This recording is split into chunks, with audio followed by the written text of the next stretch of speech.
আমার একটা স্বপ্ন ছিল। I had a dream. আমার একটা স্বপ্ন আছে। I have a dream. আমার একটা স্বপ্ন থাকবে। I will have a dream. সম্মানিত লার্নিং পার্টনার্স, স্পোকেন ইংলিশের গোষ্ঠী উদ্ধার সিরিজের আজকের পর্বে আমরা গোষ্ঠী উদ্ধার করতে চলেছি হ্যাভ ভার্বের তথা আলোচনা করব হ্যাভ ভার্বস ইন কনভারসেশন। তো এমনিতে আমরা কম বেশি সবাই জানি হ্যাভ মানে হচ্ছে আছে বা কোনো কিছু থাকা। কিন্তু বাস্তবতায় যখন আমরা ব্যবহার করতে যাই তখন হ্যাভ শুধু আছে কিংবা থাকার মধ্যে সীমাবদ্ধ থাকে না। তখন এর ভিন্ন ভিন্ন অর্থ আমরা দেখতে পাই। আর হ্যাভ নিজেই অনেক বেশি অর্থ প্রকাশ করে ভিন্ন ভিন্ন জায়গায় ব্যবহৃত হয়। তাই এটা নিয়ে দ্বিধাদ্বন্দ্ব অনেক বেশি। লার্নাররা কনফিউজ থাকে আমি কখন কোথায় কিভাবে এই হ্যাভকে ব্যবহার করতে পারি। তো চলুন এই পর্বে এই দ্বিধাদ্বন্দ্বের গোষ্ঠী আমরা উদ্ধার করে ছেড়ে দেই। শুরুতেই জেনে নেই হোয়াট ইজ হ্যাভ। আমরা বাম পাশ থেকে দেখতে পাচ্ছি হ্যাভ হলো একটি গুরুত্বপূর্ণ ভার্ব। এটি শুধু পজেশন বা মালিকানাই বোঝায় না, আরো অনেক কাজে ব্যবহৃত হয়। এই বক্সে আপনারা দেখতে পাচ্ছেন different uses of have with example. তো আমরা যদি নাম্বার ধরে ধরে দেখি, এক নম্বরে আছে পজেশন বা অধিকার। I have a house. এখানে এই বাড়ির অধিকারী আমি। তাহলে এভাবে অধিকারী বা অধিকার বোঝাতে হ্যাভ ব্যবহৃত হয়। নাম্বার টু, ওনারশিপ বা মালিকানা বোঝাতে হ্যাভ ব্যবহৃত হয়। এখানে হি হ্যাজ আ কার। এখানে হ্যাভ এর হ্যাজ ফর্মটা থার্ড পার্সনের জন্য নিহিত যে ফর্ম সেটা ব্যবহৃত হয়েছে। তাহলে তার একটি গাড়ি আছে, হি হ্যাজ আ কার। যেমন আপনার একটি মোবাইল ফোন আছে, you have a mobile phone. এই ফোনের মালিক আপনি। নাম্বার থ্রি, রিলেশনশিপ বা সম্পর্ক বোঝাতে উই হ্যাভ আ সান। আমাদের একটি ছেলে আছে। লক্ষ্য করুন এখানে কিন্তু আর মালিকানা বা অধিকারী অর্থে আসেনি। ছেলের সাথে আমাদের সম্পর্ক বোঝাতে হ্যাভ চলে এসছে। যেমন আমাদের অনেক বন্ধু আছে, we have many friends. Number four, characteristics বা চারিত্রিক বৈশিষ্ট্য বোঝাতে শি হ্যাজ ব্লু আইস। সে নীল চোখের অধিকারী বা তার নীল চোখ আছে। এখানে কিন্তু সে নীল চোখের মালিক নয়। আবার চোখের সাথে তার সম্পর্ক বোঝাচ্ছে না, বরং এটা তার একটি বৈশিষ্ট্য। যেমন আপনার অনেক ধৈর্য আছে, ইউ হ্যাভ মাচ পেশেন্স। এটা কিন্তু আপনার বৈশিষ্ট্য, এটার মালিক কিংবা এটার সাথে কোনো সম্পর্ক আপনার আছে ব্যাপারটা এমন না। নাম্বার ফাইভে আমরা দেখতে পাচ্ছি প্রয়োজনীয়তা বা রিকোয়ারমেন্ট বোঝাতে হ্যাভ ব্যবহৃত হয়। দায় দায়িত্ব বোঝাতেও হ্যাভ ব্যবহৃত হয়। I have lot of work. আমার হাতে অনেক কাজ আছে, আমার অনেক কাজ আছে। তাহলে এভাবে দায় দায়িত্ব বোঝাতে হ্যাভ ব্যবহৃত হচ্ছে। নাম্বার সিক্সে আমরা দেখতে পাচ্ছি এক্সপেরিয়েন্স বা অভিজ্ঞতা অর্থে হ্যাভ ব্যবহৃত হয়। They have visited many countries. তারা অনেক দেশ ঘুরেছে। I have lot of work experience. আমার অনেক কাজের অভিজ্ঞতা আছে। তাহলে এভাবে অভিজ্ঞতা বোঝাতেও হ্যাভ ব্যবহৃত হচ্ছে। নাম্বার সেভেনে আমরা দেখতে পাচ্ছি হেলথ বা স্বাস্থ্যগত বিষয় বোঝাতে হ্যাভ ব্যবহার করা যায়। He has a fever. তার জ্বর আছে। নাম্বার এইট, সময় বা ডিউরেশন বোঝাতে হ্যাভ ব্যবহৃত হয়েছে। We have 3 days। আমাদের 3 দিন সময় আছে। সবশেষ কোনো অ্যাবস্ট্রাক্ট আইডিয়া বা ধারণা বোঝাতে হ্যাভ ব্যবহৃত হয়েছে। I have an idea. আমার একটি ধারণা আছে। তো আমরা যদি ছোট্ট করে আবার একটু সামারাইজ করে ফেলি তাহলে দেখা যাচ্ছে হ্যাভ শুধুমাত্র আছে বা থাকা অর্থে ব্যবহৃত হচ্ছে না, বরং মালিকানা, সম্পর্ক, চারিত্রিক বৈশিষ্ট্য, সময়, অধিকার, দায় দায়িত্ব এবং স্বাস্থ্যগত বিষয় বোঝাতে আমরা হ্যাভ ব্যবহার করতে পারছি। এখন আমরা বাম পাশ থেকে একটু দেখে নিব যে হ্যাভ এর ডিফারেন্ট ফর্ম। হ্যাভ এর ফর্ম আছে প্রেজেন্টের জন্য হ্যাভ, হ্যাজ, পাস্টের জন্য হ্যাড, এন্ড ফিউচারের জন্য উইল হ্যাভ। তাহলে আছে হ্যাভ,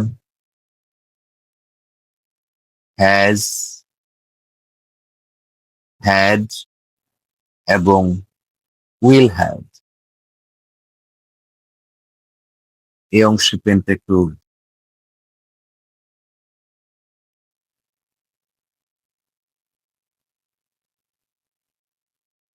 এবং উইল হ্যাভ। যাই হোক, তাহলে কোন সাবজেক্টের সাথে কোন ফর্মটা ব্যবহৃত হয়? আমরা দেখতে পাচ্ছি আই, ইউ, উই, দে এগুলোর জন্য হ্যাভ ব্যবহৃত হচ্ছে। হি, শি, ইট অর্থাৎ যেগুলোকে আমরা থার্ড পার্সন হিসেবে জানি সেগুলোর জন্য হ্যাজ ব্যবহৃত হচ্ছে প্রেজেন্টে।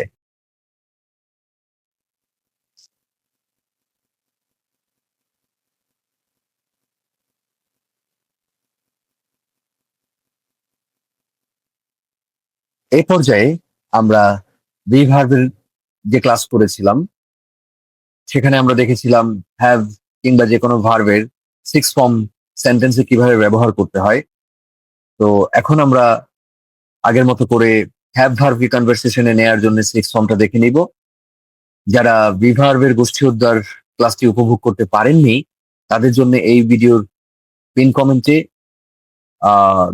কিংবা আমার চ্যানেল ঘুরে দেখে আসার জন্য অনুরোধ থাকলো। চলুন আমরা হ্যাভ ভার্বের সিক্স ফর্মটা একটু দেখে নেই। আমরা চলে এসেছি হ্যাভ ভার্বের সিক্স ফর্মে, অর্থাৎ আমাদের যদি হ্যাভ ভার্ব ব্যবহার করে affirmative, negative, interrogative, negative interrogative বা বিভিন্ন প্রশ্ন, ডাব্লিউএইচ কোয়েশ্চেন পর্যন্ত কিভাবে তৈরি করতে হয় সেটার জন্য আমরা সিক্স ফর্মটা দেখছি। তো ফর এক্সাম্পল, উদাহরণস্বরূপ আমাদের কাছে আছে তোমার সফট স্কিল আছে। আমরা বাম পাশ থেকে দেখি, তোমার সফট স্কিল আছে, ইউ হ্যাভ সফট স্কিল। তোমার সফট স্কিল নেই, you don't have soft skill. এখন প্রশ্ন হতে পারে যে স্যার, হ্যাভ এর অর্থ তো, হ্যাভ এর নেগেটিভ তো আমরা হ্যাভেন্ট জানি, এখানে ডোন্ট হ্যাভ কিভাবে আসলো? ছোট্ট করে একটু ক্লিয়ার করে দিই। হ্যাভ এর নেগেটিভ ফর্ম ডোন্ট হ্যাভ হতে পারে, আবার হ্যাভেন্টও হতে পারে। কেন কখন ডোন্ট হ্যাভ হবে আর কেন কখন হ্যাভেন্ট হবে, এটা হচ্ছে হ্যাভ যখন নিজেই একটা অ্যাকশন ভার্ব হিসেবে পাওয়ারফুল রোল প্লে করছে তখন হ্যাভ কে ডোন্ট হ্যাভ রূপে, ডাজন্ট হ্যাভ রূপে, ডিডেন্ট হ্যাভ রূপে নেগেটিভ বা ইন্টারোগেটিভ ফর্মের জন্য ব্যবহার করতে হবে। অন্যদিকে যখনই হ্যাভ আসলে কোনো অর্থ প্রকাশ না করে টেন্সের জন্য, যেমনটা আমরা দেখতে পাই present perfect, past perfect, future perfect, ওই ধরনের টেন্সের সময় টেন্সের খাতিরে যখন ব্যবহৃত হয় তখনই আসলে আমরা হ্যাভ কে সরাসরি হ্যাভেন্ট বা হ্যাজেন্ট, হ্যাডেন্ট রূপে ব্যবহার করতে পারি। তাহলে যা দাঁড়াচ্ছে তা হলো হ্যাভ যদি নিজেই অর্থ প্রকাশ করে, যে অর্থগুলো আমরা একটু আগে দেখেছি, এমন অর্থ প্রকাশের জন্য don't have, doesn't have, didn't have এভাবে আসবে। আর কোনো অর্থই যদি প্রকাশ না করে তখন সে হ্যাভেন্ট, হ্যাজেন্ট, হ্যাডেন্ট রূপে আসতে পারে।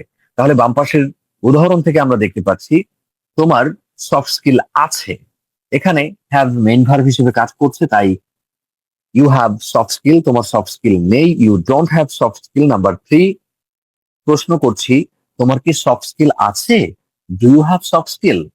তোমার কি সফট স্কিল নেই, don't you have soft skill? কেন তোমার সফট স্কিল আছে, why do you have soft skill? আমরা রিভার্বের ক্লাসে সিক্স ফর্মে দেখেছিলাম কিভাবে সিক্স ফর্ম তৈরি হয়। 5 নাম্বার এবং 6 নাম্বার ফর্মটা কিন্তু আসলে 3 নাম্বার এবং 4 নাম্বার ফর্মের আগেই যে কোনো ডাব্লিউএইচ ওয়ার্ড যুক্ত করে দিয়ে তৈরি হয়ে যায়। তাহলে আবার তোমার কি সফট স্কিল নেই, don't you have soft skill? আমি আরেকবার রিপিট করছি আপনাদের জন্য, তোমার সফট স্কিল আছে, ইউ হ্যাভ সফট স্কিল। তোমার সফট স্কিল নেই, you don't have soft skill. তোমার কি সফট স্কিল আছে, do you have soft skill? তোমার কি সফট স্কিল নেই, don't you have soft skill? কেন তোমার সফট স্কিল আছে, why do you have soft skill? কেন তোমার সফট স্কিল নেই, why don't you have soft skill? তো একইভাবে আমরা পাস্টের জন্য ডিড কে ব্যবহার করে, থার্ড পার্সনের জন্য ডাস কে ব্যবহার করে সিক্স ফর্ম করতে পারবো।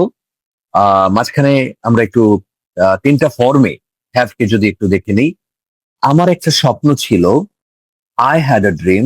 আমার একটা স্বপ্ন আছে, আই হ্যাভ আ ড্রিম। আমার একটা স্বপ্ন থাকবে, I will have a dream. আমার একটা গাড়ি ছিল, আই হ্যাড আ কার। তার একটা গাড়ি, সরি দুঃখিত, তার একটা গাড়ি ছিল, হি হ্যাড আ কার। তার একটা গাড়ি আছে, হি হ্যাজ আ কার। তার একটা গাড়ি থাকবে, হি উইল হ্যাভ আ কার। তাদের ফ্রি টাইম ছিল, দে হ্যাড ফ্রি টাইম, তাদের ফ্রি টাইম আছে, দে হ্যাভ ফ্রি টাইম, তাদের ফ্রি টাইম থাকবে, they will have free time. আমাদের অনেক সমস্যা ছিল, উই হ্যাড মেনি প্রবলেমস, আমাদের অনেক সমস্যা আছে, উই হ্যাভ মেনি প্রবলেমস। আমাদের আমাদের কম সমস্যা থাকবে, উই হ্যাভ ফিউয়ার প্রবলেমস। তার সর্দি ছিল, শারীরিক অবস্থা বোঝাতে সেন্টেন্স এসছে। হি হ্যাড আ কোল্ড, তার সর্দি আছে। Sorry, she had a cold, তার সর্দি আছে। শি হ্যাজ আ কোল্ড, তার সর্দি হবে। She will have a cold. যদিও আমরা এটা প্রত্যাশা করছি না, শুধুমাত্র উদাহরণের স্বার্থে সেন্টেন্সে ব্যবহার করে দেখা। তো এই হচ্ছে অবস্থা যে হ্যাভ, আমরা এই পর্যন্ত যা দেখলাম, হ্যাভ এর বিভিন্ন অর্থ, হ্যাভ কিভাবে ভিন্ন ভিন্ন অর্থে ফাংশন করছে, এবং হ্যাভ এর কোন ফর্মটা কোন সাবজেক্টের জন্য কাজে লাগছে, আর হ্যাভ এর উপরে সিক্স ফর্ম। আমি অনুরোধ করব আপনারা আপনাদের রিলেটেড কাজকর্ম নিয়ে হ্যাভ কে ব্যবহার করে এভাবে সিক্স ফর্ম চিন্তা করবেন এবং মুখে মুখে আওড়াতে পারলে আরো ভালো হয়। যেমন এভাবেই আমার মতো করে চেষ্টা করা শুরু করতে পারেন যে আমার একটা ফোন আছে, আই হ্যাভ আ ফোন। আমার ফোন নেই, I don't have a phone. আমার কি ফোন আছে, do I have a phone. আমার কি ফোন নেই, don't I have a phone. কেন আমার ফোন আছে, why do I have a phone. কেন আমার ফোন নেই, why don't I have a phone. তো এভাবে যখন আমরা আসলে দিনের পর দিন প্র্যাকটিস করতে থাকবো, ইনশাল্লাহ এগুলো আমাদের কমিউনিকেশনে নিয়ে আসা সম্ভব হবে। তো আজকে আমরা দেখলাম হ্যাভ কত ভাবে ব্যবহৃত হতে পারে, কোন সাবজেক্টের জন্য হ্যাভ এর কোন ফর্মটা ব্যবহৃত হতে পারে, পাস্টে হ্যাভ কে দেখলে কেমন হয়, পাস্ট টেন্সে হ্যাভ এর জন্য আমরা এই কলামটা দেখেছি, প্রেজেন্টে আসলে আমাদের মাঝখানের এই কলাম অনুযায়ী আমরা হ্যাভ কে দেখতে পাচ্ছি, এবং ফিউচারের জন্য আমাদের এভাবে এটা থাকছে। আর বাম পাশ থেকে আমরা সিক্স ফর্ম দেখেছি। তো এই ছিল আমাদের আজকের হ্যাভ নিয়ে আলোচনা। হ্যাভ এর গোষ্ঠী উদ্ধারের জন্য, কনফিউশন দূর করার জন্য এই সেশন। তো সবার কাছে দোয়া এবং ভালোবাসা চেয়ে এখানেই শেষ করছি। আসসালামু আলাইকুম।